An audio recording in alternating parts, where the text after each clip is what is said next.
5 மாத குழந்தையாக இருக்கும்போது தொடங்கிய இசை மீதான ஆர்வம் மொரோலாவை 6 வயதிலேயே நைஜீரியாவின் மியூசிக் ஸ்டாராக மாற்றி இருக்கிறது. மொரோலா இமானுவேல் ட்ரம்ஸ் மற்றும் கீபோர்டை வாசிக்கிறார். ஆனால் பயிற்சி வகுப்புகளுக்கு செல்லாமலேயே இதில் கற்றுத் தேர்ந்திருப்பது பலருக்கும் ஆச்சரியம் ஊட்டுகிறது.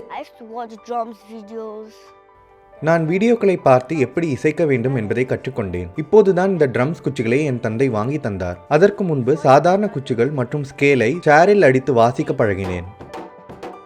படிப்பில் கவனம் செலுத்த சொல்லும் தந்தைகளுக்கு மத்தியில் இசை மீதான ஆர்வத்தை புரிந்து கொண்ட மொரோலாவின் தந்தை அவரை மென்மேலும் ஊக்கப்படுத்தியுள்ளார். அவன் 5 மாத குழந்தையாக இருந்தபோது என் மடிக்கணினியில் ஒரு மியூசிக் டுட்டோரியலை பார்த்து கொண்டிருந்தேன். அதை கேட்டபோது அவன் அசையவே இல்லை. டுட்டோரியலை கூர்ந்து கவனித்தான்.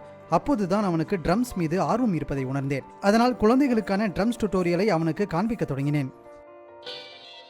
தந்தையின் முயற்சிகள் வீண் போகவில்லை. கடந்த 2025ஆம் ஆண்டின் தொடக்கத்தில் மொரோலாவின் இசை வீடியோக்கள் சமூக வலைதளங்களில் வைரலாகி வரவேற்பை பெற்றன. ஆனால் இசையால் அவனின் படிப்பு எந்த வகையிலும் பாதித்துவிடக் கூடாது என்பதிலும் மொரோலாவின் பெற்றோர் மிகுந்த கவனத்துடன் இருக்கின்றனர். இசை மட்டுமல்லாமல் நைஜீரியா நாட்டின் தேசிய விளையாட்டான கால்பந்திலும் ரொனால்டோ, மெஸ்ஸியை போன்று சாதிக்க வேண்டும் என்பதே மொரோலாவின் மிகப்பெரிய லட்சியமாக உள்ளது.